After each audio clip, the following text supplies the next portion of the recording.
¿Conoce usted a alguien que simplemente no puede estar en un cuarto desordenado? Una vez tuve un compañero de cuarto en la universidad que era así. A menudo dejaba yo un desorden en mi escritorio cuando iba a clases, pero enseguida él siempre arreglaba mi desorden. Al día siguiente yo dejaba las cosas fuera de su lugar otra vez y él las arreglaba una vez más. Un día él me dijo, ¿qué sucede contigo? ¿Que no sabes cómo poner las cosas en su lugar? Claro, le contesté. Sí sé cómo poner las cosas en su lugar, pero tengo tantas otras cosas que hacer que simplemente no tengo tiempo de hacerlo. Aún recuerdo su respuesta. Si solo tomaras unos pocos minutos para poner las cosas en su lugar, te sorprenderías de cuántas cosas más lograrías hacer. De muchas formas, la idea de mi amigo también se aplica a la teología cristiana. Hay muchos cristianos que piensan que es demasiado lo que hay que hacer para la causa de Cristo, como para tomar tiempo para ordenar su teología. Salvar almas, plantar iglesias, enseñar las Sagradas Escrituras. Hay tantas cosas por hacer. Pero la realidad es que si nos tomamos el tiempo para ordenar nuestra teología en una forma sistemática, realmente podremos lograr hacer mucho más para el servicio de Cristo y su reino. Esta es la primera lección en nuestra serie, Construyendo una teología sistemática.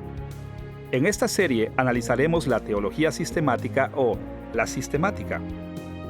La teología sistemática es una de las formas principales en las que el Espíritu Santo ha guiado a la iglesia cristiana para ordenar su teología. Hemos titulado esta lección, ¿qué es la teología sistemática? En esta lección introductoria, analizaremos una serie de asuntos básicos relacionados con el estudio de la teología sistemática. Nuestra lección tocará tres temas principales. En primer lugar, compararemos la teología del Nuevo Testamento con la teología sistemática. ¿En qué se parecen y en qué se diferencian? En segundo lugar, investigaremos los desarrollos históricos que condujeron a la teología sistemática. ¿De dónde vino? Y en tercer lugar, analizaremos los valores y los peligros de la teología sistemática. ¿Cuáles son las ventajas y las desventajas de esta disciplina? Empecemos explorando la relación entre la teología del Nuevo Testamento y la teología sistemática. Es importante comenzar con la relación entre la teología sistemática y el Nuevo Testamento, porque como seguidores de Cristo, estamos comprometidos con la autoridad incuestionable de las Sagradas Escrituras. No hay ningún otro sistema de teología, sin importar cuán bueno pueda ser. Todos los sistemas de teología, fuera de la Biblia, reflejan las imperfecciones de seres humanos pecaminosos. Deberíamos estar muy interesados en cómo la teología sistemática se compara con la Biblia. Para ver la relación entre la teología del Nuevo Testamento y la teología sistemática, tocaremos dos puntos. Primero, los contornos de la teología sistemática y segundo, los contornos de la teología del Nuevo Testamento. Miremos primero los contornos de la teología sistemática. Históricamente hablando, la teología sistemática ha sido una de las formas más influyentes en las que los cristianos han construido la teología. De hecho, sería difícil encontrar a un seguidor de Cristo en cualquier parte del mundo que no haya sido tocado por la teología sistemática. Cuando hablamos de Dios como Trinidad, que Dios existe en tres personas que comparten un solo ser, dependemos del trabajo de teólogos sistemáticos. Cuando hablamos de que Cristo es una persona totalmente divina y totalmente humana, estamos trabajando con doctrinas explicadas en la teología sistemática. Cuando usamos palabras como regeneración, fe, arrepentimiento, santificación y glorificación, estamos usando términos que han sido definidos para nosotros por teólogos sistemáticos. Aún así, aunque la teología sistemática ha tenido una gran influencia, la mayoría de los cristianos hoy en día solo tienen una vaga idea de lo que es esto. Como podrá imaginarse, los teólogos han definido este acercamiento a la teología de diferentes maneras. Pero nosotros podemos captar los principales puntos de interés de la teología sistemática protestante tradicional, considerando una definición que viene de la bien conocida teología sistemática escrita por Louis Berkhof a mediados del siglo XX. En el cuarto capítulo de esta obra, Berkhof definió su disciplina de este modo: la teología sistemática busca dar una presentación sistemática de todas las verdades doctrinales de la religión cristiana. Esta definición directa resalta tres aspectos de la teología sistemática. Primero, que se preocupa por la verdad. En segundo lugar, intenta presentar la verdad de una manera sistemática según las relaciones lógicas entre las diferentes verdades. Y en tercer lugar, la teología sistemática se construye dentro del contexto de la religión cristiana. Estos elementos de la definición de Berkhof llevarán nuestro estudio en tres direcciones. En primer lugar, consideraremos el hecho de que la teología sistemática estriba en ser bíblica, apegándose a las verdades presentadas en las Sagradas Escrituras. En segundo lugar, veremos que la teología sistemática intenta ser lógicamente coherente, construyendo un sistema en el cual cada verdad bíblica puede ser comprendida en relación con otras. Y en tercer lugar, consideraremos las formas en las cuales la teología sistemática sigue énfasis y prioridades teológicas tradicionales. Considere primero el hecho de que la teología sistemática debe ser bíblica. Berkhof habla de la confianza de la teología sistemática en la Biblia cuando dice que la teología sistemática se preocupa con las verdades doctrinales. Para los teólogos protestantes comprometidos con sola Escritura, solo la Biblia, decir que nos enfocamos en verdades doctrinales es decir que toda nuestra teología debe estar de acuerdo con la Biblia. De hecho, derivamos la mayor parte de nuestras doctrinas sistemáticas directamente de la Biblia misma. Berkhof hizo explícito este punto en su teología sistemática con este comentario: el sistemático debe demostrar que cada parte de la teología sistemática obtiene sus raíces desde lo más profundo de las Sagradas Escrituras. Desafortunadamente, los cristianos no siempre han pensado así sobre la teología sistemática. En lugar de introducir la teología sistemática en las enseñanzas bíblicas, los teólogos se han dirigido en por lo menos tres direcciones básicas. Algunos teólogos han visto la teología sistemática simplemente como algo relacionado directamente con el dogma o la tradición de la Iglesia. Lo ven meramente como un análisis detallado de las enseñanzas de la Iglesia a través de la historia. Otros teólogos han visto la teología sistemática primordialmente como algo relacionado directamente con la experiencia religiosa. Estos teólogos tratan de traer un orden sistemático para las intuiciones e imaginaciones religiosas de los seres humanos. Sin embargo, otros teólogos han visto filosofías que son ajenas a la fe cristiana como el terreno en el que crece la teología sistemática. En efecto, estos teólogos convierten la teología sistemática en una filosofía de religión. Todos los que están involucrados en la teología sistemática están conectados de alguna forma con la tradición de la Iglesia, la experiencia religiosa y consideraciones filosóficas. Pero definiremos la teología sistemática como una disciplina que está firmemente ligada a las enseñanzas de las Sagradas Escrituras. No estamos tratando de aferrar nuestra teología sistemática a la tradición eclesiástica, la experiencia religiosa o la filosofía. Nosotros entendemos que toda buena teología, incluyendo la sistemática, debe ser bíblica.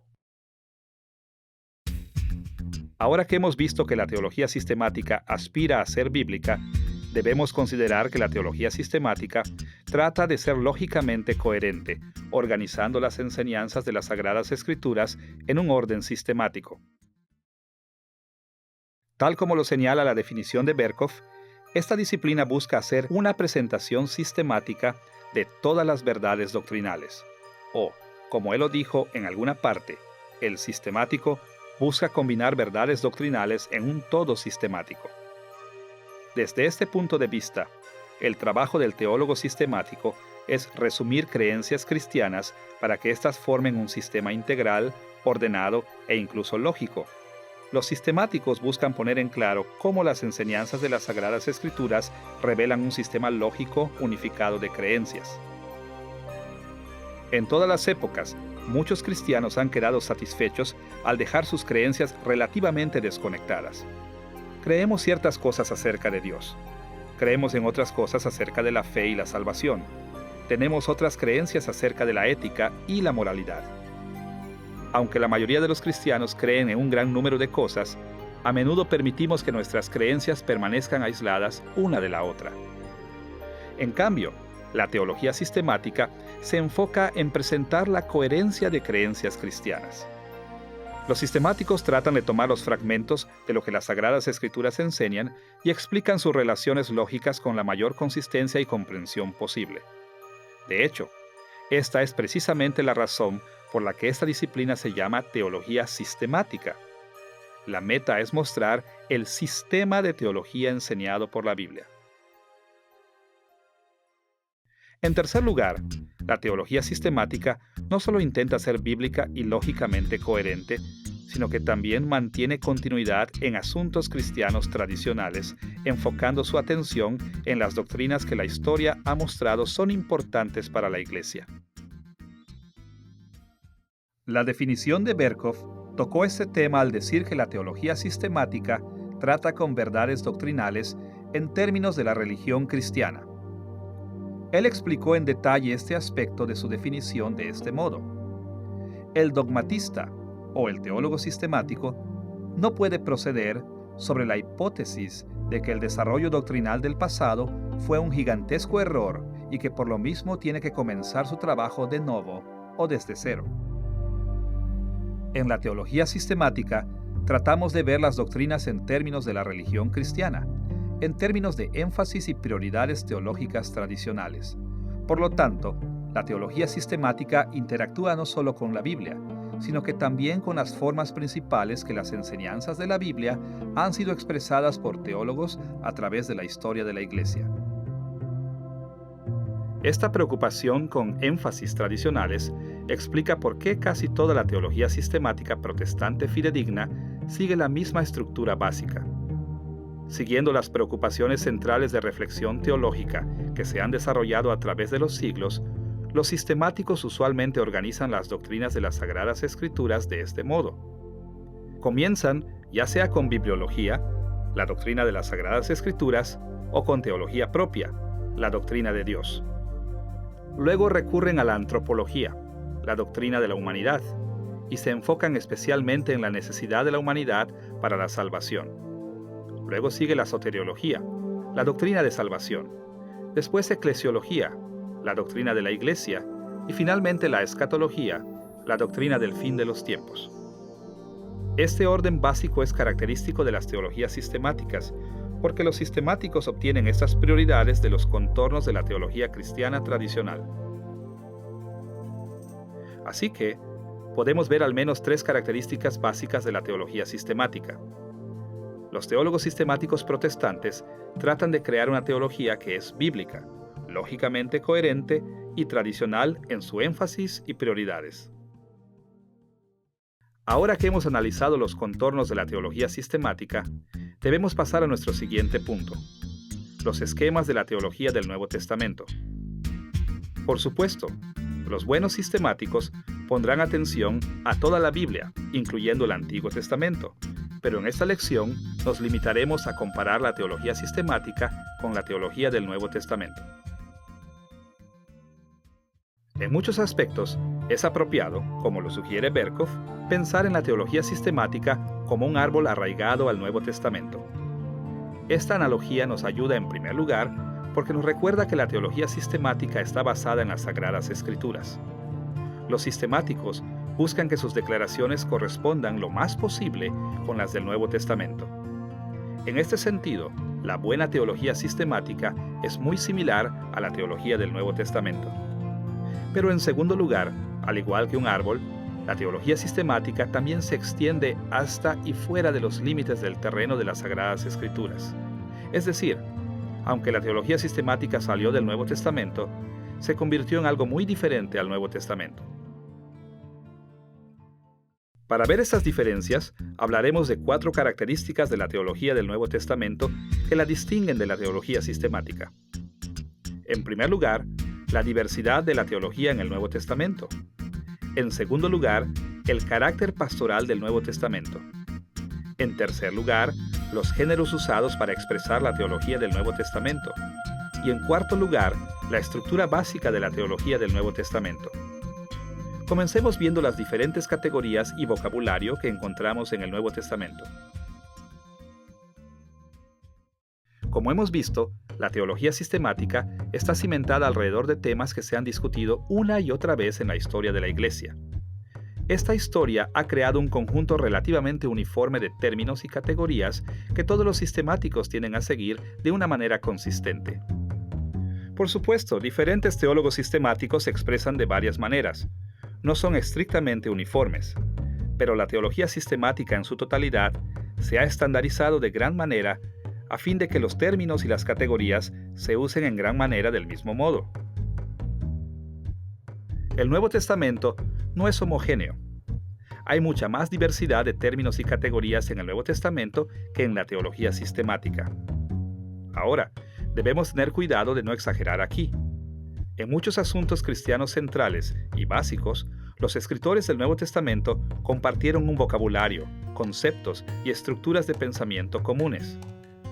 Esto no quiere decir que la teología del Nuevo Testamento es tan elocuente que no tiene uniformidad en absoluto. Por ejemplo, todos ellos describieron a Dios en formas muy similares basándose en las enseñanzas del Antiguo Testamento. Todos ellos enseñaron que Jesús era el Cristo o el Mesías y compartieron muchas creencias complejas acerca de lo que esto significaba. Estaban de acuerdo en el significado básico de términos como el pecado y la salvación. La lista de tales términos básicos comunes es muy extensa. Aún, con estos términos básicos comunes, es evidente que la teología del Nuevo Testamento era muy diversa. Diferentes escritores del Nuevo Testamento expresaron su teología de distintas maneras. Una razón para las diferencias puede encontrarse en la doctrina de inspiración orgánica. El Espíritu Santo libró a los escritores bíblicos de errores y de contradecirse entre sí, pero Él no estableció el vocabulario y las categorías de los escritores del Nuevo Testamento a fin de que fueran uniformes. Cada escritor bíblico escribió desde la perspectiva de su trasfondo, su personalidad y sus experiencias. Como consecuencia, los escritores del Nuevo Testamento expresaron la fe cristiana de forma complementaria, pero a la vez particular. Es por esto que la forma de Pablo de describir la fe cristiana no es exactamente igual a la de Lucas. Juan es diferente a Mateo. Marcos es diferente a Pedro. En comparación con las formas comunes de poner las cosas en la teología sistemática, la teología del Nuevo Testamento es muy diversa. Además de ser más diversa, la teología del Nuevo Testamento es también mucho más pastoral que la teología sistemática. La teología sistemática está estructurada para ser una expresión lógicamente coherente e integral de las enseñanzas de la fe cristiana. Se enfoca especialmente en las verdades universales permanentes y, como consecuencia, a menudo adquiere una calidad teórica abstracta, enfocándose en cosas como Dios en sí mismo y las teorías de la expiación, los sacramentos y un sinnúmero de otros contenidos abstractos. En cambio, la teología del Nuevo Testamento es mucho más pastoral. Los escritores del Nuevo Testamento expresaron su teología de tal forma que señalaron necesidades relativamente específicas de formas específicas. Una vez más, debemos tener cuidado de no exagerar.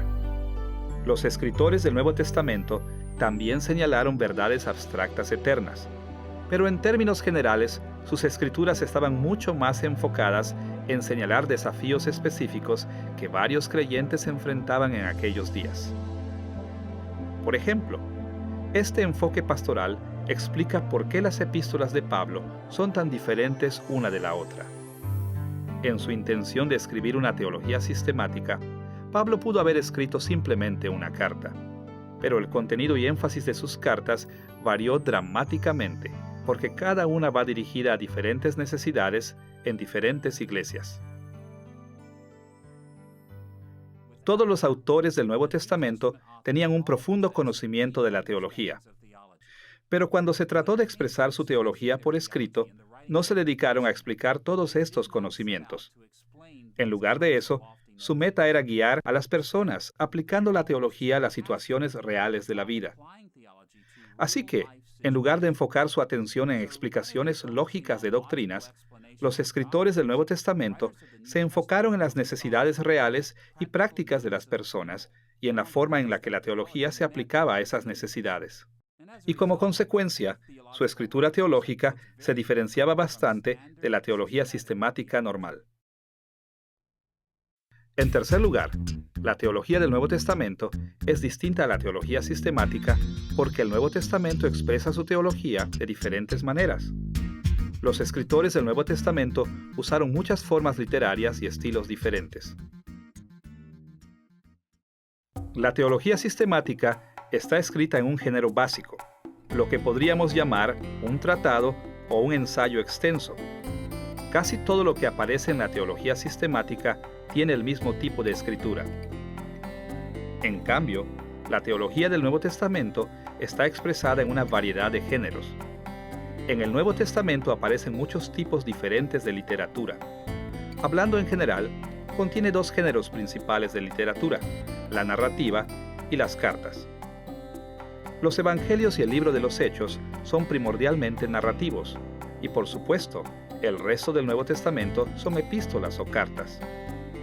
Y dentro de la narrativa y las epístolas del Nuevo Testamento, también encontramos himnos, oraciones, mandamientos, acusaciones, peticiones personales, visiones, exhortaciones, así como muchas otras clases de literatura.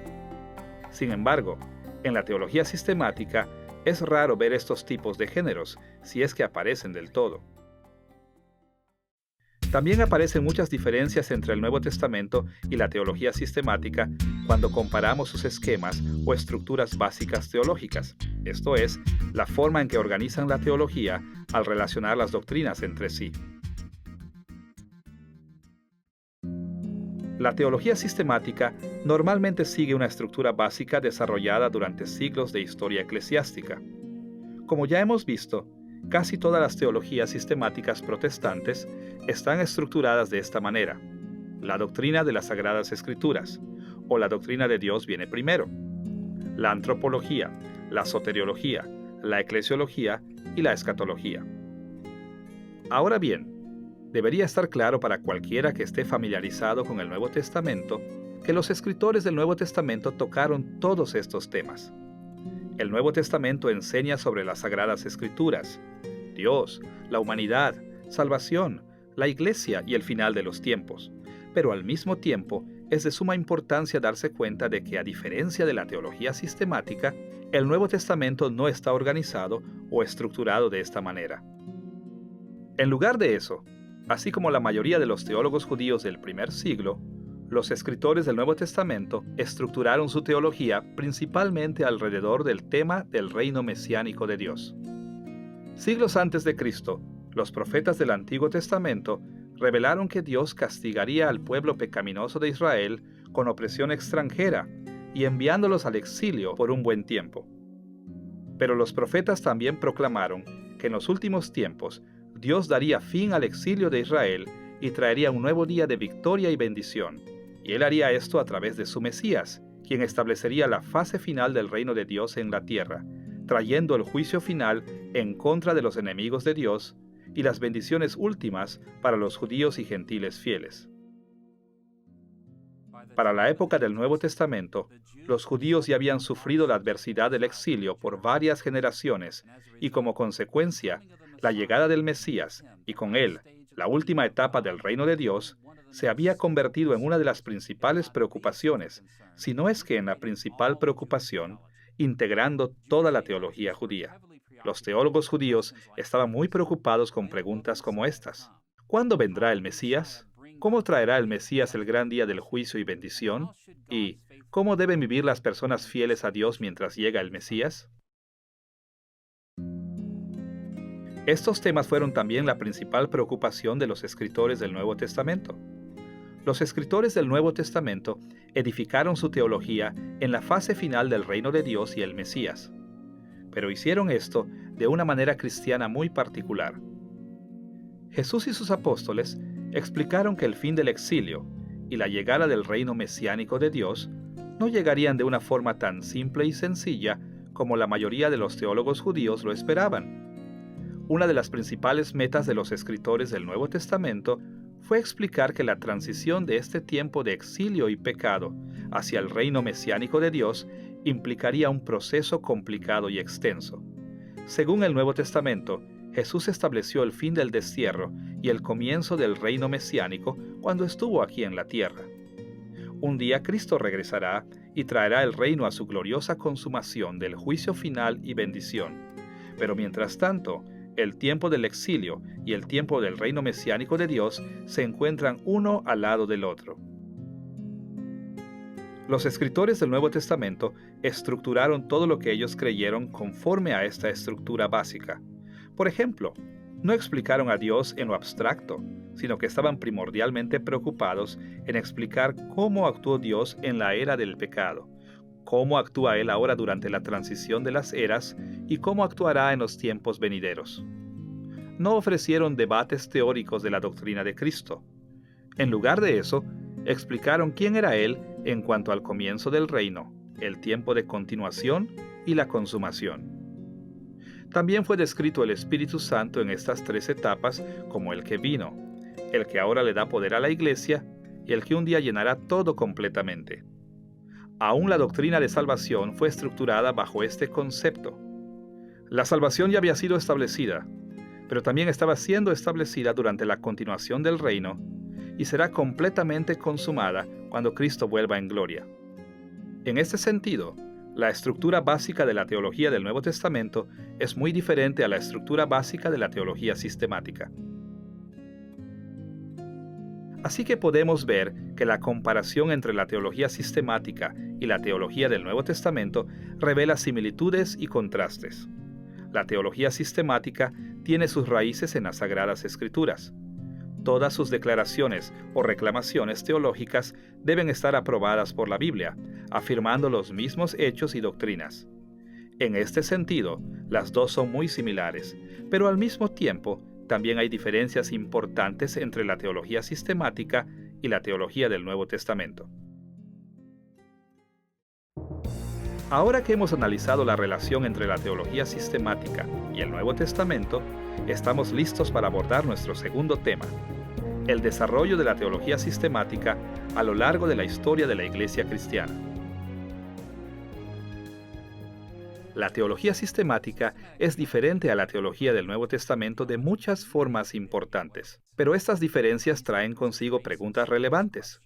¿Por qué los protestantes, quienes están tan comprometidos con las Sagradas Escrituras, han aceptado un sistema teológico que es tan diferente al Nuevo Testamento? ¿Cómo se ha convertido la teología sistemática en una de las formas más altamente respetadas en la que los cristianos fieles construyen la teología? La teología sistemática surgió a través de un proceso largo de la Iglesia, en respuesta y ministrando a un mundo cambiante. Conforme el cristianismo se fue esparciendo de Jerusalén a otras partes del mundo, teólogos cristianos tuvieron que responder a cambios y desafíos. Hicieron esto en parte encontrando nuevos métodos de explicar y aplicar las enseñanzas de la Biblia. Eventualmente, las estrategias que utilizaron se convirtieron en teología sistemática. Al principio, muchos cristianos rechazan la idea de moldear la teología en respuesta a los cambios culturales. Pero el Nuevo Testamento establece claramente que es nuestra responsabilidad, como seguidores de Cristo, apegarnos firmemente a la verdad revelada en las Sagradas Escrituras y a comunicar esa verdad a fin de que otros puedan entender. De hecho, Cristo mismo nos enseñó a hacer esto en la Gran Comisión. Escuche sus palabras en Mateo capítulo 28, versículos 19 y 20. Por tanto, id y haced discípulos a todas las naciones, bautizándolos en el nombre del Padre, y del Hijo y del Espíritu Santo, enseñándoles que guarden todas las cosas que os he mandado. Note algo aquí. Jesús no dijo, por tanto, vayan y lean la Biblia a todas las naciones. Ahora, la lectura pública de las Sagradas Escrituras es una parte importante de la misión de la Iglesia, pero esto no es lo que Jesús nos ordenó que hiciéramos en la Gran Comisión. Para cumplir su comisión, debemos enseñar su palabra. En otras palabras, Debemos encontrar formas para comunicar la verdad de las Sagradas Escrituras, y esto siempre implica, en alguna medida, el moldear y explicar lo que encontramos en la Biblia a fin de que otros a nuestro alrededor puedan entender. La teología sistemática se formó y continúa hoy por el deseo de enseñar, de comunicar eficazmente y de cumplir con la Gran Comisión. Describiremos brevemente 3 etapas históricas principales que nos guiaron hacia la teología sistemática como la conocemos hoy. La primera, la teología patrística, que corrió aproximadamente del año 150 después de Cristo hasta el año 600 después de Cristo y comenzó a moverse hacia la teología sistemática. La segunda, la teología medieval, aproximadamente del año 600 después de Cristo hasta el año 1500 después de Cristo, cuando avances en la teología mostraron que fueron precursores inmediatos a la teología sistemática.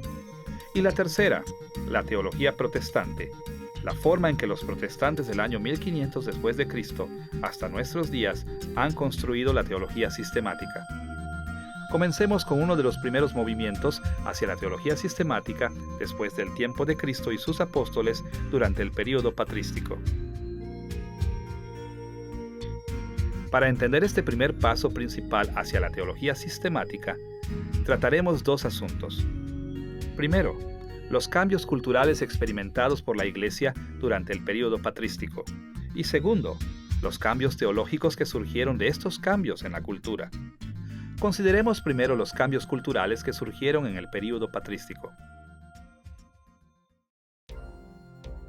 Uno de los cambios más grandes que enfrentó la Iglesia primitiva después de los tiempos de los apóstoles fue un traslado del corazón del cristianismo de su morada en Palestina hacia una nueva morada en el mundo gentil.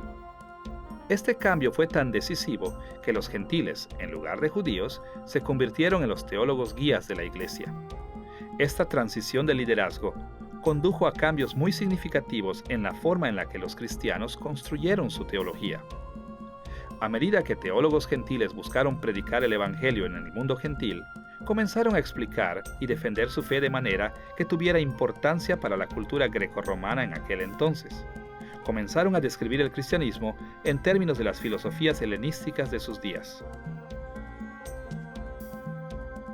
Resulta interesante observar que los cristianos no fueron los primeros en poner en contacto de una manera significativa a las Sagradas Escrituras con la cultura helenística.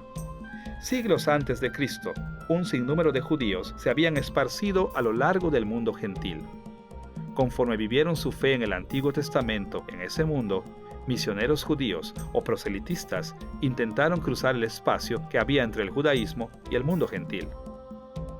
Ahora, conforme estos judíos alcanzaron a los gentiles, tomaron 2 caminos que los cristianos después de ellos siguieron. Por un lado, muchos judíos helenizaron tanto su fe que cayeron en el sincretismo. Inadecuadamente mezclaron la fe verdadera del Antiguo Testamento con prácticas y creencias paganas.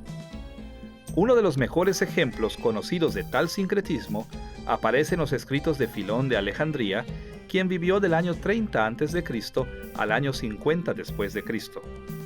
Filón trató de minimizar las diferencias entre la fe del Antiguo Testamento y la cultura intelectual de los gentiles, tomando los libros de Moisés como alegóricos y argumentando que su fe judía era respetable porque tenía armonía con la filosofía griega clásica. Al mismo tiempo, sin embargo, muchos judíos durante estos siglos encontraron formas de predicar legítimamente en sus culturas helenísticas sin comprometer seriamente su fe bíblica. Un buen ejemplo de esta clase de ministerio fue la creación de la Septuaginta, el Antiguo Testamento griego. Las versiones griegas del Antiguo Testamento fueron traducidas en sinagogas por todo el mundo mediterráneo para que los judíos y los gentiles que no entendían hebreo tuvieran acceso a las Sagradas Escrituras. Durante el período patrístico, los teólogos cristianos se movieron en estas 2 direcciones también. Por un lado, muchos líderes de la Iglesia cayeron en el sincretismo cristiano porque fueron demasiado lejos en sus intentos de helenizar la fe del Nuevo Testamento. Mezclaron el verdadero cristianismo con las prácticas y creencias paganas. Algunas formas de sincretismo ya habían surgido en la Iglesia del Nuevo Testamento, Pero durante el período patrístico, algunas sectas no ortodoxas bien conocidas, como el ebionismo, la de Basílides y el gnosticismo, se desarrollaron en el cristianismo. Por otra parte, aun cuando los teólogos cristianos ortodoxos se resistieron al sincretismo, encontraron formas legítimas de predicar en su mundo pagano, interactuando con puntos de vista universales helenísticos a su alrededor. Conforme estos verdaderos creyentes llevaban la comisión de Cristo a todas las naciones, expresaban su teología con puntos de vista filosóficos contemporáneos y religiosos sin comprometer la verdad bíblica. Con estos cambios culturales en mente, debemos echar un vistazo a algunas de las formas en las que la auténtica teología cristiana se enfrentó al reto de predicar en el mundo gentil durante el período patrístico. ¿Cuáles fueron las tendencias teológicas generales que surgieron en esta etapa de la teología cristiana? Durante el período patrístico, la corriente filosófica y religiosa dominante en el mundo mediterráneo fue un punto de vista comúnmente conocido como neoplatonismo. El término neoplatonismo cubre una gran variedad de puntos de vista y representa una amplia filosofía religiosa. Se llama neoplatonismo porque tiene sus raíces en las enseñanzas de Platón, pero también incluye nuevas ideas introducidas por filósofos como Plotino, quien vivió desde el año 203 después de Cristo hasta el 279 después de Cristo. Aunque esta filosofía religiosa era compleja, podemos resumir sus temas centrales en tres partes: el dualismo, el racionalismo y el misticismo. En primer lugar, el neoplatonismo era dualístico. Enseñó una antítesis fundamental entre los terrenos espiritual y material. En el dualismo neoplatónico, el espíritu puro era considerado bueno y la materia pura era considerada completamente mala. Aunque se pensaba que Dios controlaba ambos terrenos, el espiritual y el material, en su bondad Dios dividió su intelecto divino, su luz o logos, en los mundos espiritual y material. Esta fuerza divina salió de Dios y fluyó hacia la realidad, trayendo grados de orden y forma, comenzando primero en el terreno espiritual y luego bajando al mundo material. Este punto de vista dualístico tuvo ciertas implicaciones en la manera en la que los seres humanos vivían. Se decía que la gente nacía en el mundo material, incluso presos del terreno físico. Pero el neoplatonismo enseñaba que lo mejor para la vida humana era buscar a Dios, eliminando toda atadura al mundo material. Este concepto de romper con el mundo material buscando a Dios nos lleva al racionalismo como segunda parte del neoplatonismo. Conforme la gente buscaba escapar de esa prisión del mundo material, comenzaron enfocándose en el razonamiento humano, la capacidad espiritual e intelectual que cada uno tenemos. Por medio del razonamiento y la reflexión, la gente pudo dar grandes pasos para sobreponerse a las cuestiones malignas que los envolvían. Dentro de su importancia, la reflexión racional fue solo el comienzo de la persona verdaderamente recta. El neoplatonismo llamó a las personas a ir más allá del razonamiento humano y adentrarse en el misticismo. Para alcanzar la total separación entre la materia y la unión completa con Dios, la gente tuvo que caminar más allá de sus propios poderes intelectuales humanos y alcanzar la grandeza de Dios mismo. Debido a que los neoplatónicos creyeron que Dios está más allá de todo, incluso más allá del razonamiento humano, al final los seres humanos podrían tener unión con Dios solo si recibían revelación mística que fuera mucho más allá de la mera reflexión humana. Se suponía que este éxtasis espiritual vendría por la inspiración de la luz divina y la palabra proveniente a todo lo largo de la creación. Y se dijo que el resultado era la unión absoluta con Dios, felicidad suprema, el gran cumplimiento del destino humano. Estos conceptos filosóficos y religiosos prevalecían tanto en el mundo mediterráneo durante el período patrístico que los teólogos cristianos fieles no podían evitar la interacción con ellos. De hecho, muchos de sus argumentos teológicos se basaban en creencias neoplatónicas. Muchos de estos esfuerzos fueron bastante legítimos. Por ejemplo, los grandes concilios ecuménicos de la Iglesia primitiva, como el de Constantinopla y el de Calcedonia expresaron creencias bíblicas con perspectivas neoplatónicas. Conocidos teólogos cristianos como Clemente de Alejandría, Orígenes e incluso Agustín también se expresaron en términos que eran familiares para los neoplatónicos.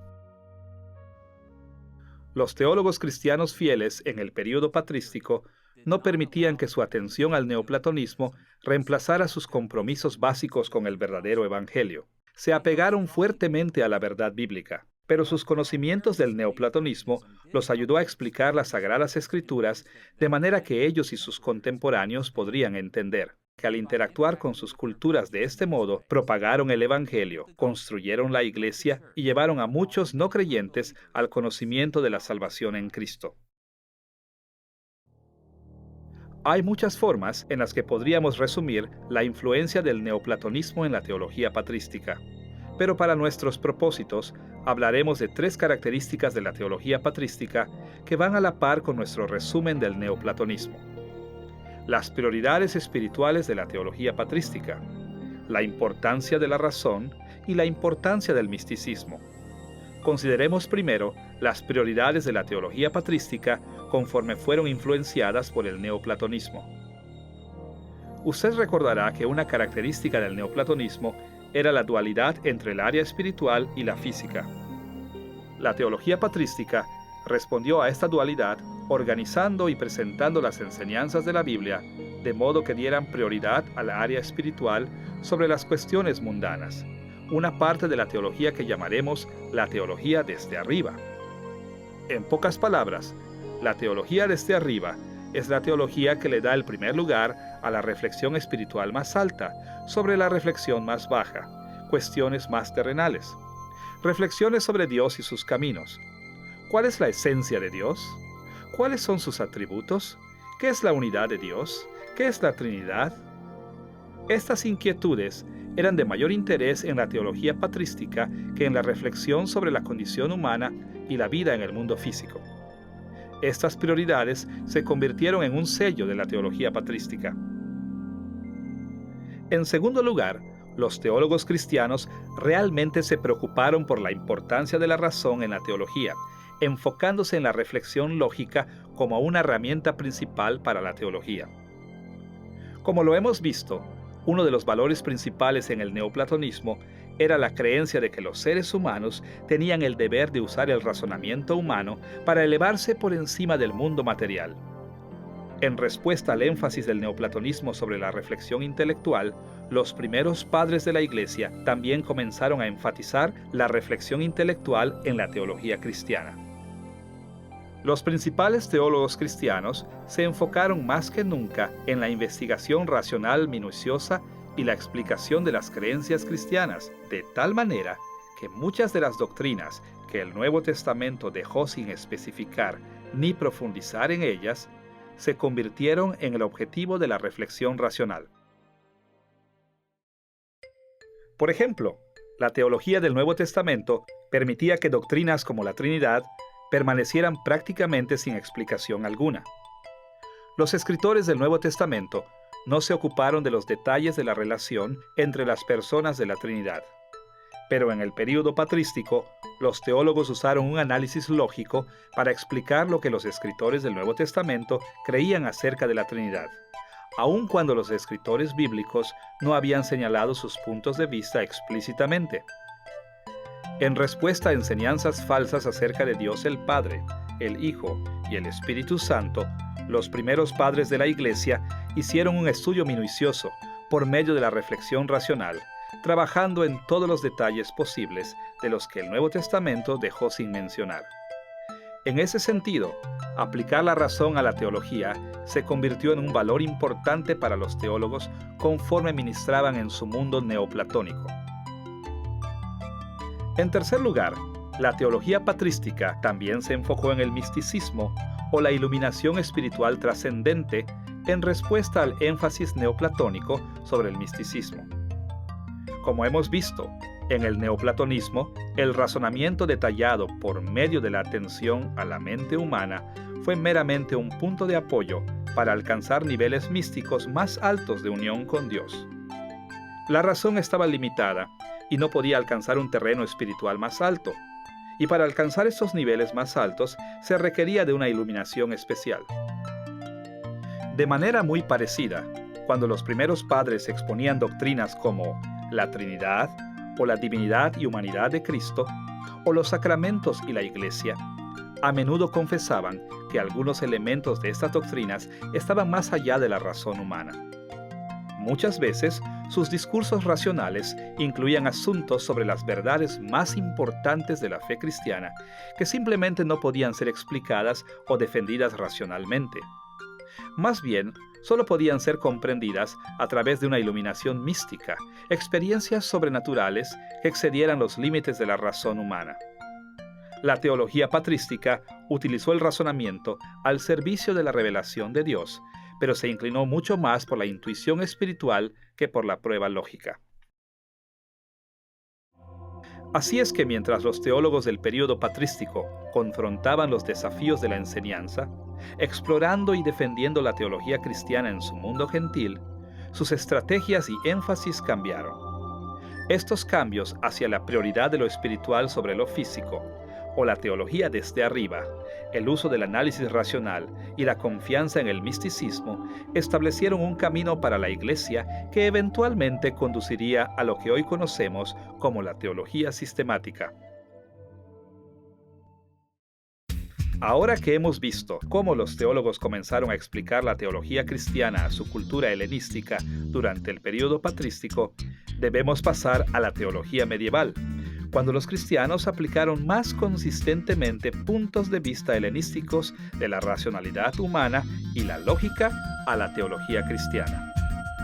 Pondremos mucha atención a un movimiento teológico llamado a menudo escolasticismo, que se desarrolló aproximadamente del año 600 después de Cristo hasta el año 1500 después de Cristo. Nuestra investigación sobre el escolasticismo será similar a la manera en que vimos la teología patrística. Por un lado, consideraremos los cambios culturales que dieron lugar al escolasticismo, y por otra parte, analizaremos algunos de los cambios teológicos que resultaron. Pensemos primero en los cambios culturales que tuvieron lugar durante estos siglos. Para empezar, deberíamos señalar que el término escolasticismo se deriva de escuelas de aprendizaje superior a principios de la era medieval en Europa. En esas escuelas, oradores en dialéctica, llamada normalmente lógica en la era moderna, eran conocidos por el término en latín scholasticus. Principalmente, estos oradores enseñaban la lógica de Aristóteles. En consecuencia, el término escolástico se aplicó de tal manera a la filosofía y la teología que dependió fuertemente de los principios de la lógica en la filosofía de Aristóteles. El escolasticismo nació de uno de los cambios culturales más importantes que tuvieron lugar en el período medieval. Este cambio ocurrió cuando las comunidades intelectuales del mundo mediterráneo se alejaron del neoplatonismo y se dirigieron hacia la filosofía de Aristóteles. Y como resultado de este cambio, los líderes cristianos tuvieron que adaptar las formas en que explicaban y defendían las doctrinas cristianas ante la filosofía aristotélica.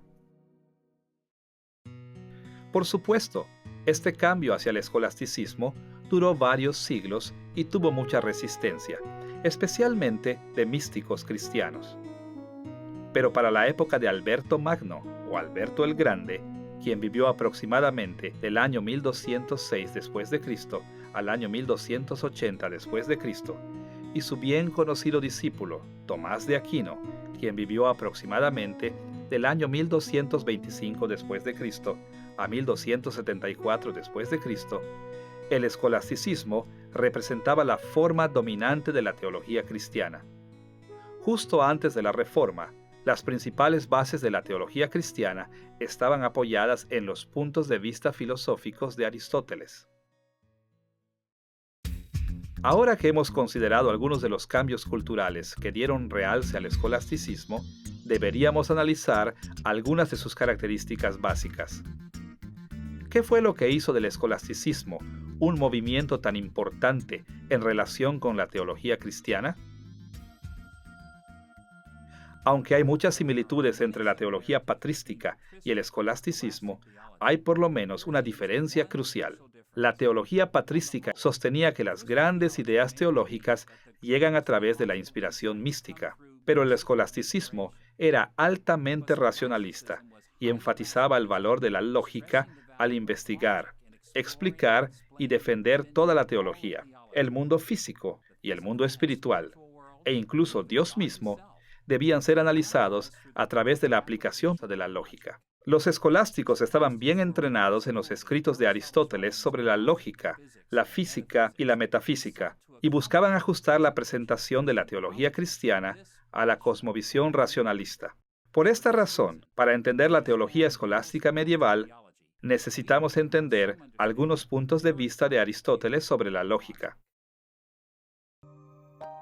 Por cuestiones de tiempo, solo podremos mencionar 4 aspectos de los puntos de vista de Aristóteles sobre la lógica que influenciaron a la teología escolástica.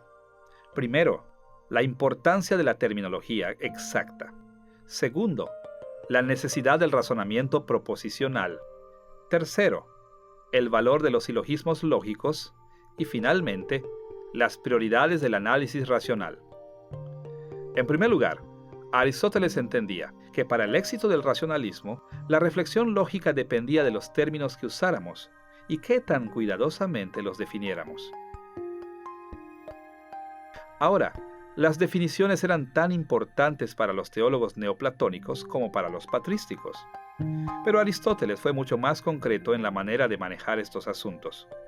Basado en sus puntos de vista de física y metafísica, él describió la lógica, incluso utilizó métodos científicos antiguos de clasificar objetos, definiendo la esencia o sustancia de una cosa y sus irregularidades o características no esenciales que se usan para distinguir cualquier cosa bajo la consideración de todas las demás cosas. De la misma manera, para comunicarse claramente con su cultura aristotélica, los teólogos escolásticos definieron términos teológicos de la mejor manera posible. Para ilustrar de una manera simple cómo la escolástica acomodó su teología al énfasis de Aristóteles con una terminología precisa, veamos un pasaje de la Suma Theologica de Tomás de Aquino. En el capítulo titulado ¿Es Dios infinito?, Tomás de Aquino reportó y respondió a la siguiente objeción. Objeción 1. Tal parece ser que Dios no es infinito, por cuanto todo lo infinito es imperfecto, porque tiene partes y materia. Pero Dios es totalmente perfecto, por lo tanto, Él no es infinito. Para contestar a esa objeción, Tomás de Aquino se enfocó en asuntos de definición. Escuche cómo respondió. Ahora la materia es perfeccionada por la forma por la cual es hecha finita. Por consiguiente, infinito como atributo de la materia, tiene la naturaleza de algo imperfecto, por lo que es como si fuera materia sin forma. Note cómo Tomás de Aquino usó varios términos técnicos en este breve pasaje. Usó términos como materia, forma, sin forma, finito, infinito, perfeccionado e imperfecto. Y usó estos términos de manera que fueran comprendidos en sus días porque correspondían al uso de Aristóteles de tales términos. Como resultado, Tomás de Aquino pudo hacer buenas distinciones entre sus puntos de vista y los puntos de vista de otros. Este enfoque en definiciones precisas de terminología fue característico de la teología escolástica. Como resultado de este enfoque, la teología escolástica usó términos técnicos frecuentemente. La escolástica desarrolló un vocabulario especializado extensivo para la teología cristiana. Y esto es importante para nosotros, porque muchos de sus términos se han seguido usando en la teología cristiana a lo largo de los siglos. Además de motivar a los teólogos escolásticos a enfatizar la terminología exacta, el trabajo de Aristóteles también los motivó a dar un papel central a las proposiciones que comunican la verdad teológica. En sus formas más simples, las proposiciones son declaraciones factuales establecidas por un sujeto y un predicado. Usamos proposiciones todo el tiempo en nuestro diario hablar. Considere la frase, yo soy un hombre. En esta proposición, yo es el sujeto y soy un hombre es el predicado. Y todos estamos familiarizados con proposiciones en la teología, como por ejemplo, Jesús es el Hijo de Dios y el Espíritu Santo es la tercera persona de la Trinidad. Proposiciones o declaraciones factuales como estas fueron esenciales para la teología escolástica conforme fueron moldeadas por el análisis de Aristóteles sobre la lógica. Aristóteles puso mucha atención en cómo funciona el razonamiento lógico con las proposiciones. A su parecer, la lógica no funciona con expresiones de intuiciones o emociones, poesía o simbolismo, enigmas u oraciones. La lógica tiene que ver primordialmente con declaraciones factuales. Solo con proposiciones correctamente formadas podemos usar la lógica para analizar un tema. A la par con el énfasis de Aristóteles, el escolasticismo hizo un gran esfuerzo para expresar su teología formal en proposiciones. Ahora, los teólogos escolásticos entendieron que la fe cristiana tenía que involucrar otra clase de expresiones. Muchos expresaron sus convicciones religiosas en poesía, himnos, oraciones y cosas por el estilo. Pero en los contextos académicos sofisticados, las creencias teológicas fueron presentadas en proposiciones cuidadosamente construidas, es decir, declaraciones factuales. Para ilustrar la posición central de las proposiciones en la teología escolástica, recurriremos otra vez a la Suma Teológica de Tomás de Aquino. Escuche su argumento en el capítulo titulado ¿Acaso el conocimiento de Dios es evidente por sí solo? Objeción 1. Tal parece ser que la existencia de Dios es evidente por sí sola. Ahora se dice que estas cosas son evidentes por sí solas para nosotros. El conocimiento que está implantado naturalmente en nosotros, como lo podemos ver en los primeros principios. Pero como dice el Damasceno, refiriéndose a Juan Damasceno, del VIII siglo, el conocimiento de Dios está naturalmente implantado en todo. Por eso la existencia de Dios es evidente por sí sola. Tomás de Aquino respondió a esta objeción de este modo. Nadie puede admitir en su mente lo contrario de lo que es evidente por sí solo, como el filósofo, refiriéndonos a Aristóteles, declara concerniente a los primeros principios de demostración. Pero lo contrario de la proposición, Dios es, puede ser admitido en la mente. El necio dijo en su corazón, no hay Dios. Por consiguiente, que Dios existe no es evidente por sí solo. Como esperaríamos, este pasaje se refiere al significado técnico de Aristóteles de lo que es evidente por sí solo, como una idea de que nadie puede admitir en su mente lo contrario. Pero más allá de esto, vemos que Tomás de Aquino respondió a su oponente con proposiciones. Él no regañó ni amenazó a su oponente. En lugar de eso, consistentemente respondió con proposiciones. Lo que vemos aquí en Aquino fue característico de la teología escolástica en general. La escolástica limitó sus debates teológicos formales casi totalmente a las proposiciones. Razonaron asuntos teológicos colocando cuidadosamente términos definidos en declaraciones factuales bien estructuradas.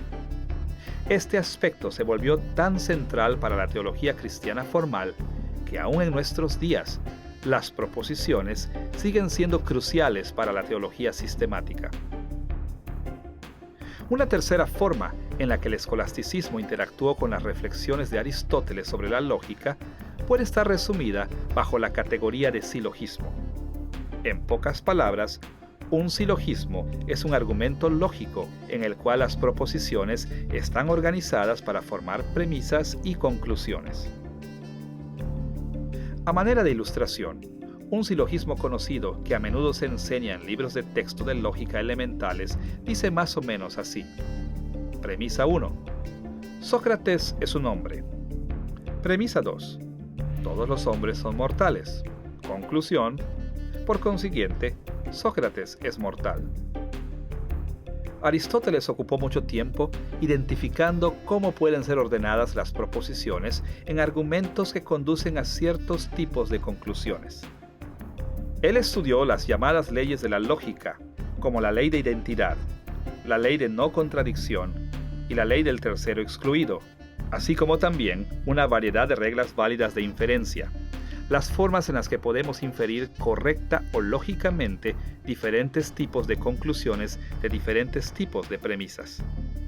Por supuesto, los argumentos teológicos reales a menudo son muy complicados, pero los teólogos escolásticos estaban empeñados en formar argumentos teológicos que se amoldaran a los cánones de argumentación aristotélica. Considere una vez más el argumento de Tomás de Aquino en Suma Teológica de ¿acaso el conocimiento de Dios es evidente por sí solo? Allí él respondió a la propuesta de que el conocimiento de Dios es evidente por sí solo con un silogismo directo. Él escribió estas palabras: nadie puede admitir en su mente lo contrario de lo que es evidente por sí solo. Pero lo contrario de la proposición Dios es, puede ser admitido en la mente. El necio dijo en su corazón, no hay Dios. Por consiguiente, que Dios existe no es evidente por sí solo. El silogismo presentado aquí puede ser expresado de este modo. Premisa 1. Nadie puede admitir en su mente lo contrario de lo que es evidente por sí solo. Premisa 2. Lo contrario de Dios es, puede ser admitido en la mente. Conclusión. Por consiguiente, que Dios existe no es evidente por sí solo. Este pasaje es simplemente un ejemplo de cómo Tomás de Aquino exploró y defendió sus posiciones teológicas con silogismos cuidadosamente construidos. Y su modo de tratar este tema fue típico del escolasticismo medieval. De hecho, esta clase de enfoque en el silogismo sigue siendo una característica central constante de la teología sistemática en nuestros días. Además de un enfoque en términos técnicos, la confianza en las proposiciones y los silogismos lógicos, la escolástica también demostró la influencia de Aristóteles con las prioridades de su teología. Aristóteles aplicó razonamiento a la tarea de analizar la realidad en términos de una jerarquía estática racional. Él veía todo como el tener un sitio en un orden racional vertical.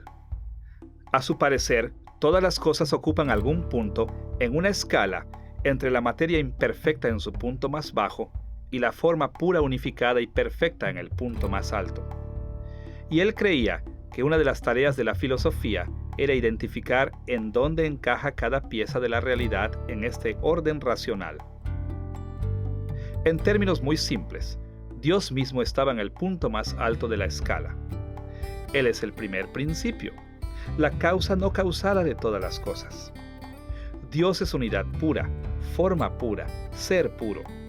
Los ángeles están un paso abajo de Dios. Los seres humanos se encuentran debajo de los ángeles porque son espirituales y físicos. Las formas diversas de vida animal toman su lugar debajo de la humanidad. Las plantas están después. Los materiales inorgánicos le siguen.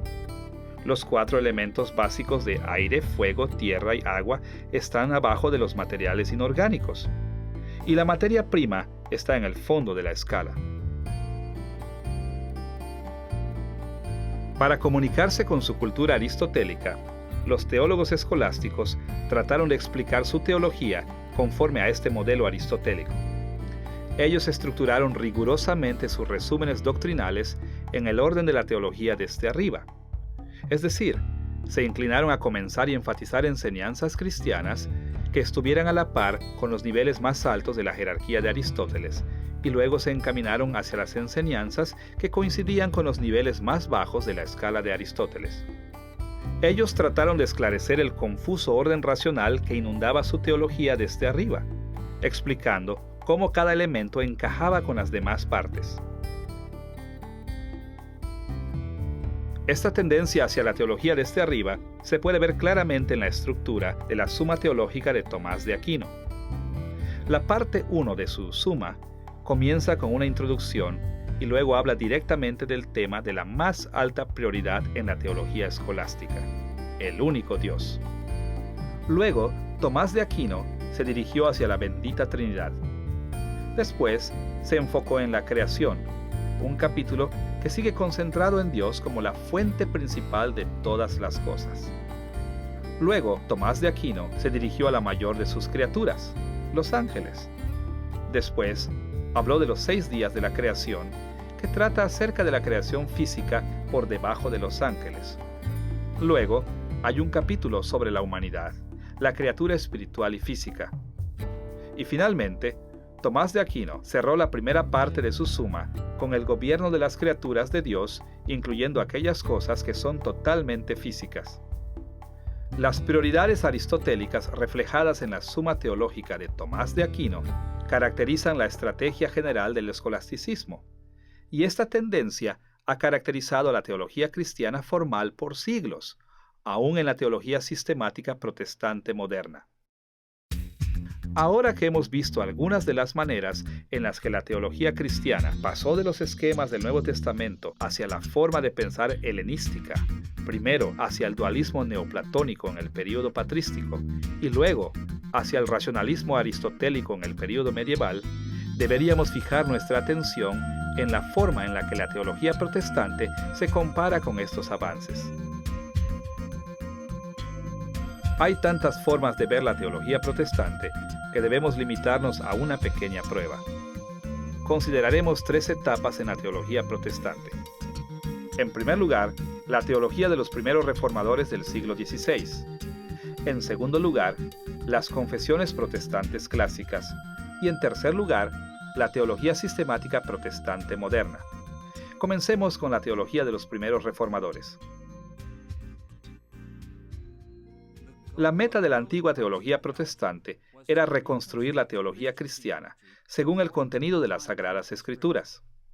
Martín Lutero y Juan Calvino, por ejemplo, estaban profundamente entregados a reafirmar la autoridad de la Biblia en la teología. Se opusieron a los ataques de investigando a fondo directamente en las Sagradas Escrituras. Y como consecuencia, ni Lutero ni Calvino escribieron nada que correspondiera directamente a la teología sistemática moderna. En lugar de eso, fueron el seguidor de Lutero, Felipe Melanchthon, y el seguidor de Calvino, Teodoro de Beza, quienes sistematizaron la teología protestante de la antigüedad. Aún así, muchas de las características de la teología patrística y escolástica aparecen en los escritos de los primeros reformadores. A manera de ejemplo, considere la conocida institución de la religión cristiana de Calvino. La institución fue escrita en primer lugar para defender a los protestantes contra la acusación de la herejía. Pero al defender los puntos de vista de los protestantes, Calvino reflejó afinidad por construir la teología en formas que se habían desarrollado durante los siglos anteriores a la Reforma. Ahora, sería injusto decir que Calvino simplemente siguió los patrones de la teología patrística o escolástica. No obstante, en la institución, mostró una gran preocupación con la lógica aristotélica en la forma en que él utilizó términos técnicos. Expresó su teología significativamente en las proposiciones, construyó silogismos para razonar a través de asuntos, y modeló su teología según las prioridades de la teología desde arriba. El tiempo no nos permitiría demostrar todos los elementos de la obra de Calvino, pero fácilmente podemos ver su aportación de la razón como una herramienta central en la teología y cómo siguió las prioridades de la teología desde arriba. Por un lado, escuche la manera en que Calvino confirmó las ventajas de estudiar la lógica o dialéctica, aun cuando fuere desarrollada por no creyentes. En el libro 2, capítulo 2 de la Institución, él escribió estas palabras: «Pero si el Señor se ha complacido en ayudarnos con el trabajo y ministerio de lo impío, en la física, la dialéctica, las matemáticas y otras ciencias similares, beneficiémonos de esto, no sea que por no hacer caso de los regalos que Dios espontáneamente nos ha ofrecido, seamos justamente castigados por nuestra pereza».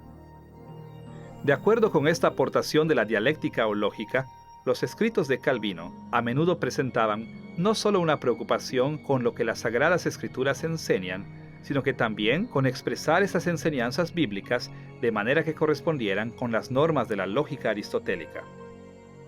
Por otra parte, a gran escala, la institución de Calvino también refleja las prioridades de la teología desde arriba, de manera que reflejó muy de cerca las estructuras de la teología medieval. La institución se divide en 4 libros. El primer libro trata sobre el conocimiento de Dios como el Creador. En este libro, Calvino describe a Dios en sí mismo y a Dios como el Creador soberano y controlador del universo. El libro 2 se enfoca en el conocimiento de Dios como Redentor. Trata sobre asuntos más terrenales que están relacionados con la intervención de Dios en el mundo, en la consumación de la salvación de su pueblo por medio de Cristo. El libro 3 describe el recibimiento de la gracia, así como sus beneficios y efectos. Aquí Calvino explicó cómo la salvación que se consumó en Cristo se aplica individualmente a cada persona y qué bendiciones y efectos trae a la vida de cada persona el recibimiento de la salvación. Y el libro 4 se enfoca incluso en algo más básico, asuntos más prácticos: la Iglesia, sus sacramentos y su relación con el gobierno civil. Así es que entonces podemos ver que Calvino se dirigió desde conceptos celestiales más altos hacia abajo, hacia los más mundanos. Primero trató con la gran soberanía de Dios sobre la creación. Luego, en segundo lugar, la intervención de Dios en la historia por medio de Cristo. Continuó con la salvación de cada persona individualmente. Y finalmente encontramos atención a las preocupaciones cristianas prácticas de todos los días. Así que, en términos de su aportación de la lógica y la teología desde arriba, Calvino continuó siguiendo los métodos teológicos y las prioridades que se habían desarrollado en la historia de la Iglesia antes de la Reforma. Además de reconocer la dependencia de la teología protestante antigua en los primeros desarrollos de la teología, también debemos señalar que lo mismo sucedía con la herencia confesional de los protestantes. Los protestantes en diferentes regiones del mundo produjeron varias confesiones y catecismos clásicos que resumían su fe. A manera de ejemplo, considere la teología de la Confesión de Fe de Westminster, escrita alrededor del año 1647. Al igual que con los primeros protestantes, sería injusto llamar estrictamente escolástica a la teología de Westminster por la importancia plasmada en la enseñanza de las Sagradas Escrituras. Aunque es cierto que la confesión fue influenciada por puntos de vista que caracterizaron a la teología del período medieval. La confesión está ligada a la lógica aristotélica en el sentido de que confía fuertemente en términos técnicos, en cómo las proposiciones son la forma central de expresión, la forma en que los silogismos detallados no se ciñen bien a la presentación de la teología y en cómo ordena los temas de la teología según las prioridades de la teología desde arriba. Podemos ver que la lógica tiene un papel muy importante en la Confesión de Fe de Westminster. Esto es claro específicamente en el capítulo 1, párrafo 6. Escuche la forma en que pone la situación. El consejo completo de Dios tocante a todas las cosas necesarias para su propia gloria y para la salvación, fe y vida del hombre está expresamente expuesto en las Escrituras, o se puede deducir de ellas por buena y necesaria consecuencia. Note aquí que todo lo necesario para la gloria de Dios y nuestra salvación, nuestra fe y nuestra vida puede ser encontrado de dos formas. Por un lado, estas verdades pueden estar expresamente asentadas por escrito en las Sagradas Escrituras. Es decir, la Biblia enseña ciertas verdades esenciales explícitamente. Pero por otro lado, otras doctrinas cristianas importantes pueden ser una consecuencia buena y necesaria sacada de las Sagradas Escrituras. Esta declaración le da un papel muy importante a la razón o la lógica en la teología protestante. Conforme estos teólogos protestantes hicieron su trabajo, utilizaron la razón y la lógica para describir las implicaciones de las Sagradas Escrituras. De este modo, la Confesión de Fe de Westminster revela una tendencia definitiva hacia los métodos de los períodos primigenios. Más allá de esto, el contexto general de la estructura de la Confesión de Fe también revela las prioridades de la teología desde arriba. Los capítulos de la confesión siguen este orden.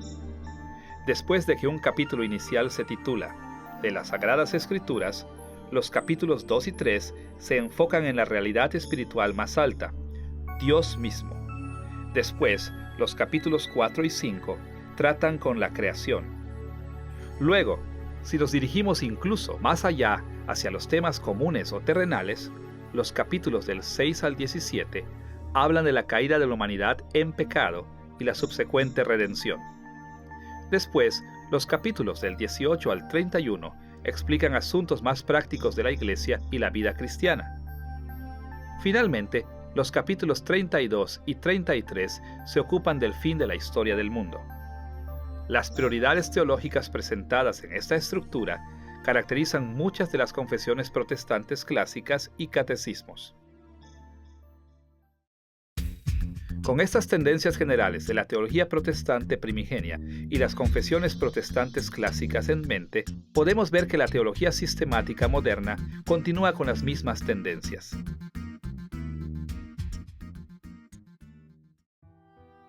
A manera de ejemplo, considere la teología sistemática de Charles Hodge, del seminario de Princeton, que vivió del año 1797 al año 1878. A lo largo de su teología sistemática, Hodge le dio un papel central a la razón y la lógica al emplear términos técnicos tradicionales. Confió en las proposiciones, construyó su caso con silogismos minuciosos y siguió las prioridades de la teología desde arriba. Por un lado, Hodge aportó un papel para la razón en la teología que se movió más allá de los cánones del escolasticismo medieval y los primeros protestantes. Escuche la forma en que explicó cómo los teólogos deben practicar su disciplina de manera que sea análoga para los científicos modernos. En el libro primero, capítulo 1, sección 5 de su teología sistemática, escribió estas palabras: El hombre de ciencia viene al estudio de la naturaleza con ciertas suposiciones. 1. Asume la fiabilidad de sus percepciones sensoriales. 2. También debe asumir la fiabilidad de sus operaciones mentales. 3. También debe confiar en la certeza de aquellas verdades que no se han aprendido de la experiencia. Cada efecto debe tener una causa, que la misma causa bajo circunstancias similares producirá efectos similares. Habiendo descrito cómo se entendían las ciencias naturales en sus días, entonces Hodge añadió una palabra acerca de los teólogos sistemáticos. La Biblia es para el teólogo lo que la naturaleza es para el hombre de ciencia. Es su almacén de hechos, y su método de averiguar lo que la Biblia enseña es el mismo que usa el filósofo natural para averiguar lo que la naturaleza enseña. Así es que vemos que aunque Hodge modificó su comprensión de la razón y la lógica conforme a la línea de la ciencia moderna en sus días, como teólogo sistemático, él se mantuvo en una antigua tradición de ver la lógica y la razón como herramientas vitales para construir la teología. Por otra parte, la teología sistemática de Hodge también siguió las prioridades de la teología desde arriba. Un vistazo a su teología sistemática revela la estructura general de su resumen de la teología cristiana. Su teología sistemática comienza con una introducción seguida por la parte 1 que se titula La teología correcta. Allí él se ocupó de la doctrina de Dios mismo. La parte 2 se titula Antropología, la cual se mueve hacia abajo en la escala de prioridades para la humanidad. Después viene la parte 3, Soteriología, comenzando con el concepto más alto de la obra de Dios en Cristo y bajando hacia la aplicación de la salvación para la vida de las personas y luego a los medios prácticos de gracia. Y siguiendo el orden tradicional, completó su teología con la parte 4, la escatología, es decir, los últimos tiempos. Así es que vemos que en cada época, mientras los cristianos fieles continuaron siendo obedientes a las Sagradas Escrituras, también expresaron las enseñanzas de las Sagradas Escrituras de una forma apropiada para las culturas gentiles cambiantes en las cuales vivieron. Ahora que hemos averiguado cómo la teología sistemática se desarrolló como una manera principal de expresar la teología cristiana, debemos pasar a nuestro tercer tema principal, los valores y los peligros de la teología sistemática. En las próximas lecciones ahondaremos en estos asuntos con más detalle. Así que, en este punto, nos limitaremos simplemente a plantear una amplia serie de inquietudes. Para ver algunas de las características positivas y negativas de la teología sistemática, necesitamos recordar cómo hemos descrito la estructuración de la teología en otras lecciones. Usted recordará cómo hablamos del hecho de que Dios ha provisto tres fuentes principales de las cuales debemos abastecernos conforme construimos la teología cristiana: la exégesis de las Sagradas Escrituras, la interacción en comunidad y la vida cristiana. La exégesis de las Sagradas Escrituras es la forma de concentrarnos en la revelación especial, y las otras dos fuentes se enfocan más en la revelación general de Dios en todas las cosas. La interacción en comunidad nos da acceso a una dimensión muy importante de la revelación general: el testimonio de otras personas, especialmente otros cristianos. Y la vida cristiana nos llama la atención a otras dimensiones vitales de la revelación general. Esas cosas las aprendemos a través de experiencias del vivir para Cristo, luchar con el pecado y caminar en el Espíritu. Estas tres fuentes teológicas son las formas usuales en las que el Espíritu Santo dirige al pueblo de Dios a entender su revelación y a construir la teología cristiana. Usted también recordará que estas principales fuentes teológicas nos ayudan a evaluar los niveles de confiabilidad que debiéramos dar a ciertas creencias que tenemos. Conforme los testigos de la exégesis, la interacción en comunidad y la vida cristiana tengan armonía y sean importantes sobre algún asunto en particular, nuestro nivel de convicción y confianza acerca de ese asunto normalmente deberá crecer. Debido a que las fuentes de la exégesis, la interacción en comunidad y la vida cristiana juegan un papel tan importante en la construcción de la teología cristiana, podemos hacer algunas evaluaciones importantes de los valores y los peligros de la teología sistemática, preguntando: ¿cómo ayuda y cómo obstaculiza la teología sistemática a que usemos las tres fuentes que Dios ha provisto? Trataremos primero la teología sistemática con respecto a la vida cristiana. Segundo, la teología sistemática y la interacción en comunidad. Y tercero, la teología sistemática y la exégesis. Consideremos primero cómo tiene la teología sistemática tanto efectos positivos y negativos en la vida cristiana. La fuente de la vida cristiana puede describirse de varias maneras, y en lecciones posteriores analizaremos más a fondo cómo funciona. Por lo pronto, le daremos una breve muestra de la fuente de la vida cristiana. En nuestro estudio, hablaremos de la vida cristiana como algo que envuelve nuestra santificación, nuestro crecimiento en la santidad en tres áreas relacionadas. Debemos estar santificados en un nivel conceptual, en un nivel conductual y en un nivel emocional. En otras palabras, nuestros pensamientos deben conformarse a la voluntad de Dios. Nuestras acciones deben conformarse a la voluntad de Dios y nuestros sentimientos deben conformarse a la voluntad de Dios de la misma manera. Hemos hablado de estas tres dimensiones de la vida cristiana como la ortodoxia, ortopraxis y ortopatía. Existen maneras vitales en las cuales la teología sistemática realza y obstaculiza nuestra habilidad para beneficiarnos de estas tres dimensiones de la vida cristiana. Miremos primero el lado más positivo: cómo realza la teología sistemática la vida cristiana como una fuente para la teología. En el lado positivo, la teología sistemática es fuerte particularmente en el área de la ortodoxia. Nos provee de una forma de pensar sistemática, una estructura conceptual para considerar correctamente los asuntos que confrontamos en nuestra vida diaria. Conforme tratamos de vivir para Cristo día a día, a menudo confrontamos situaciones donde necesitamos poder extraer de un punto de vista lógicamente coherente, un punto de vista estable, consistente, de Dios, del mundo a nuestro alrededor y de nosotros mismos. La teología sistemática es una de las formas más importantes en las que podemos encontrar tales puntos de vista.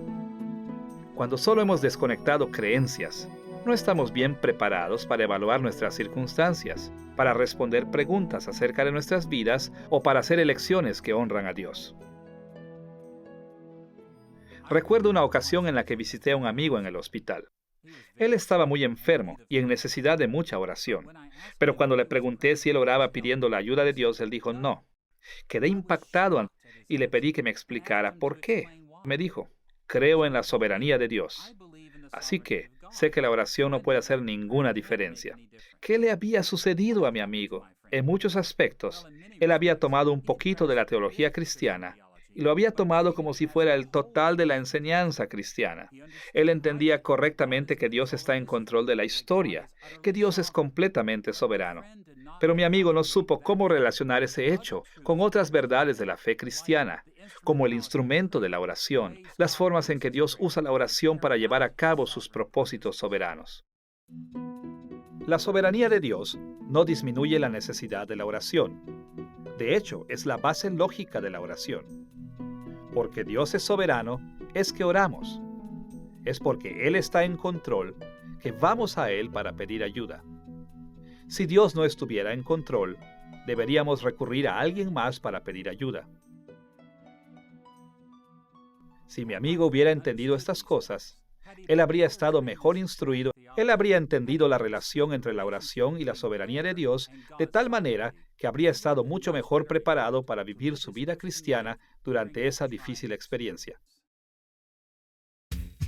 Al mismo tiempo, por positiva que pueda ser la teología sistemática para la ortodoxia, puede obstaculizar la vida cristiana si esperamos demasiado de ella. La teología sistemática nos llama la atención a la reflexión racional detallada en la fe cristiana, y esto es de suma importancia. Pero nos podemos preocupar tanto cuando ponemos nuestras creencias en un sistema lógico que ignoramos otras dimensiones de la vida cristiana, especialmente la ortopraxis, adaptando nuestro comportamiento a la voluntad de Dios, y a la ortopatía, ajustando nuestras emociones con la voluntad de Dios. Por ejemplo, los cristianos que se involucran fuertemente en la teología sistemática normalmente se debilitan en la práctica y los sentimientos de la fe cristiana. Ellos marginan asuntos como la adoración, el involucrarse en los medios de la gracia, el servicio a los demás y la dirección intuitiva y emocional del Espíritu Santo. Reducen la vida cristiana a cuestiones conceptuales, ortodoxas, y eliminan dimensiones más prácticas y personales de la vida cristiana. La teología sistemática racional es importante, pero nuestra fe no es solamente un sistema de doctrinas. Es una fe práctica que debe ser practicada y una relación personal que debe ser alimentada. Recuerdo un estudiante que recibió llamados para que fuera pastor de varias iglesias. Él estaba tan frustrado porque no sabía cómo tomar una decisión. Me dijo, he estudiado mucho la teología sistemática. Sin embargo, no me ayuda en este asunto práctico para tomar una de las decisiones más importantes que enfrentaré en toda mi vida. Así que le pregunté, ¿cómo sientes que te dirige el Espíritu Santo? ¿Has tomado el tiempo suficiente ayunando para poder tomar esa elección? ¿Por qué debería hacer eso? Él contestó. Quiero resolver este asunto lógica y sistemáticamente. Pues bien, los cristianos que toman las metas de la teología sistemática con tanto entusiasmo, normalmente comienzan a ignorar la práctica de la fe y el ministerio personal del Espíritu Santo. Y esto puede obstaculizar gravemente la vida cristiana fructífera. Además de ayudar por un lado y obstaculizar por el otro nuestra habilidad para vivir la vida cristiana, la teología sistemática también tiene muchos otros efectos positivos y negativos en la interacción en comunidad. En lecciones futuras ahondaremos con más detalle en la interacción en comunidad, pero en este punto simplemente mencionaremos la dinámica principal de esta fuente teológica. Nos ayuda el pensar que la interacción en comunidad involucra tres asuntos: nuestra herencia cristiana, el campo de trabajo del Espíritu Santo en el pasado, nuestra comunidad presente, el campo de la dirección del Espíritu Santo en nuestra comunidad cristiana contemporánea, y nuestro juicio privado, el campo de trabajo del Espíritu Santo en nosotros como individuos dentro de la comunidad. Los cristianos interactuamos entre nosotros porque sabemos que la iglesia es el campo central en el cual desde ahí el Espíritu Santo ministra al mundo. Y Cristo espera que edifiquemos nuestra teología en equipo con otros que han sido llenados del Espíritu Santo. El tener en mente esas tres áreas de interacción, la herencia, la comunidad presente y el juicio privado, nos ayuda a ver cómo la teología sistemática realza y obstaculiza la interacción en comunidad. Por un lado, uno de los mayores valores de la teología sistemática para la comunidad es la manera en que nos permite enfocarnos en la herencia cristiana, es decir, cómo los cristianos han entendido y han vivido su fe en el pasado. La teología sistemática construye la teología basándose en las cosas que el Espíritu Santo ya ha enseñado a la Iglesia de Cristo, poniendo atención en cómo conformaron la teología hombres y mujeres admirables en el pasado.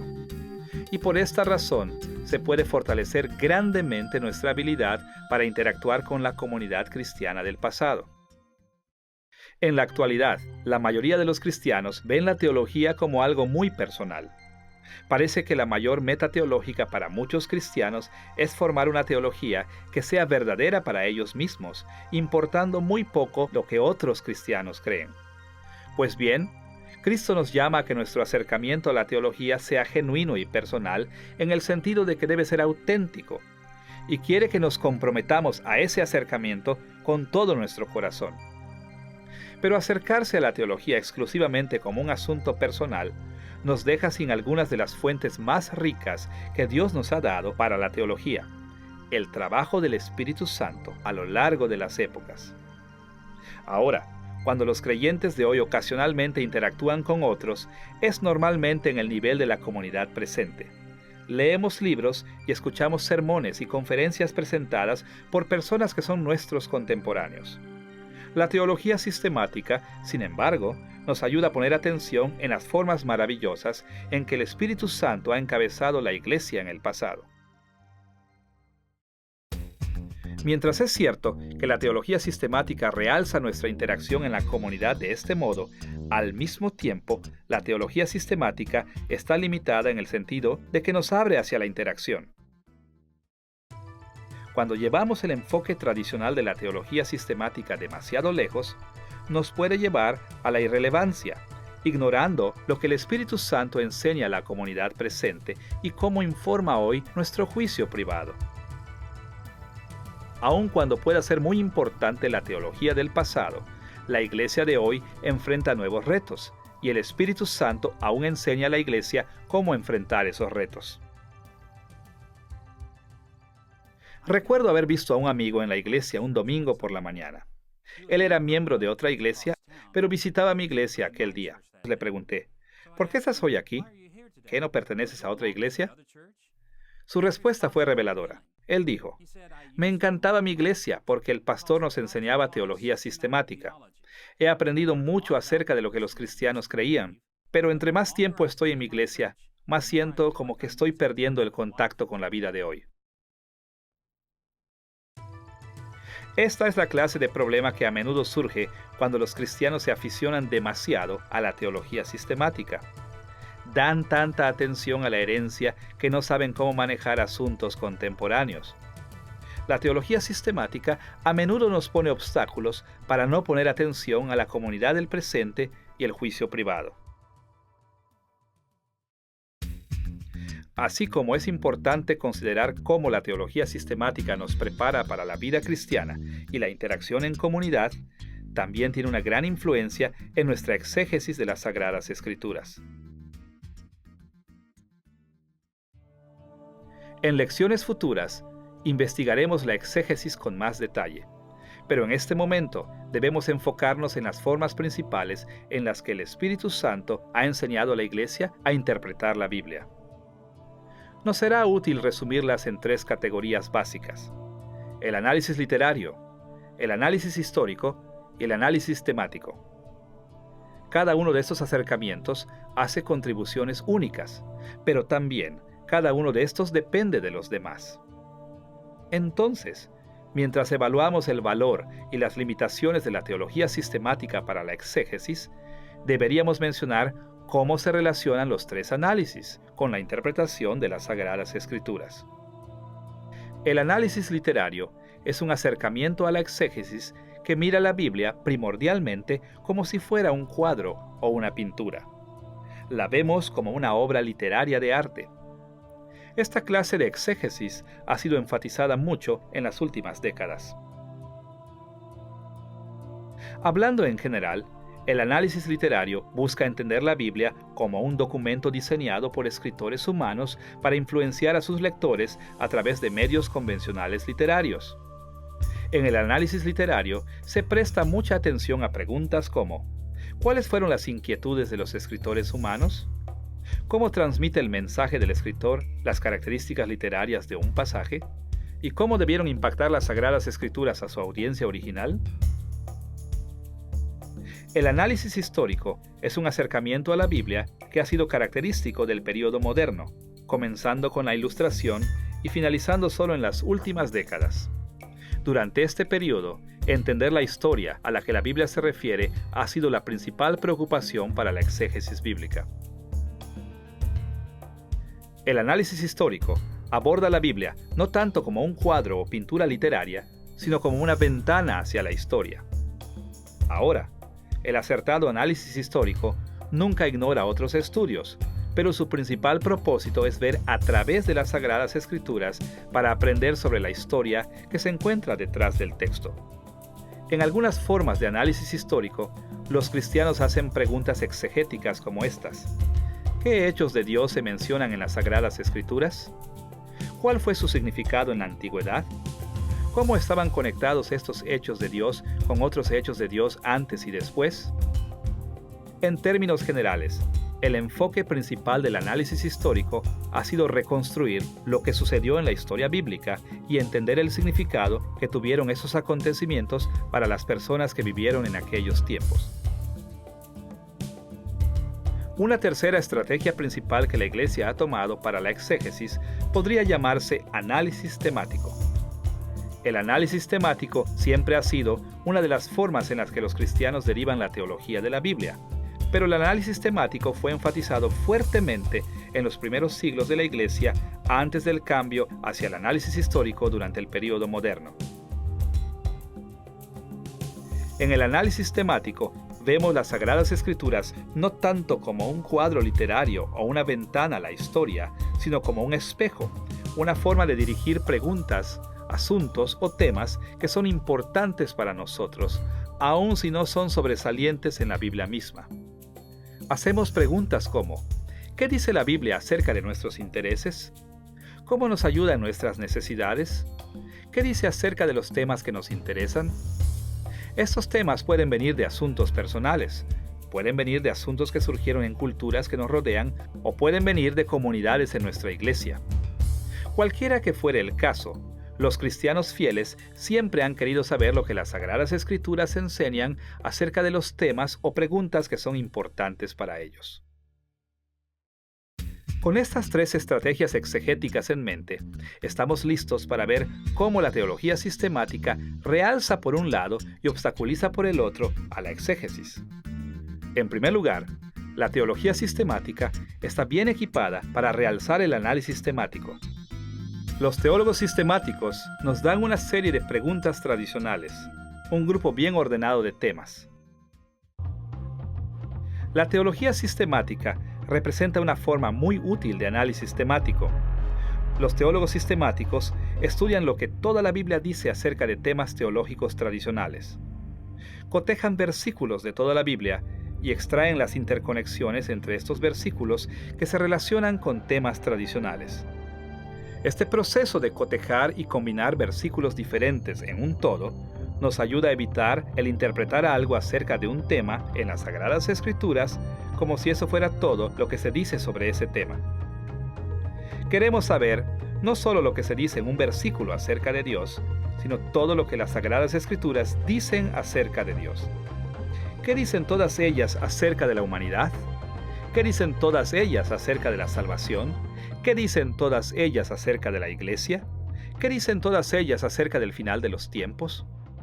La teología sistemática es de gran valor porque nos ayuda a encontrar perspectivas bíblicas sobre estos y muchos otros temas cruciales. Por otra parte, la teología sistemática a menudo pone obstáculos a la exégesis, porque no se enfoca en el análisis literario e histórico de las Sagradas Escrituras. Por supuesto, los teólogos sistemáticos que son buenos intérpretes de la Biblia siempre verán la Biblia como literatura e historia hasta cierto punto. Sin embargo, esta no es la principal forma en la que ven las Sagradas Escrituras. Por esta razón, cuando la teología sistemática domina nuestra forma de interpretar las Sagradas Escrituras, nos pone límites en lo que extraemos de la Biblia. Y como veremos en lecciones futuras, los descubrimientos de los análisis literario e histórico a menudo nos obligan a hacer ajustes sobre las conclusiones de la teología sistemática. Así es que vemos que en términos generales, la teología sistemática tiene tanto valores como peligros para construir una teología cristiana. Contribuye para la vida cristiana, la interacción en comunidad y la exégesis en algunas formas notablemente positivas. Pero también nos distrae de dimensiones importantes de cada fuente teológica. Es crucial que mantengamos en mente tanto los valores como los peligros de la teología sistemática. En esta lección hemos examinado la pregunta: ¿qué es la teología sistemática? Hemos visto cómo la teología sistemática se compara con el Nuevo Testamento. Hemos visto cómo se desarrolló a través de la historia de la Iglesia. Y hemos visto algunos de los valores y peligros de la teología sistemática. Aprender a poner en orden nuestras creencias, construyendo una teología sistemática, es una de las cosas más importantes que los seguidores de Cristo pueden hacer. Tomar las enseñanzas de las Sagradas Escrituras y ponerlas en un orden sistemático lógico, según las antiguas tradiciones establecidas de la Iglesia, nos permitirá crear una teología cristiana más completa, que honre a Dios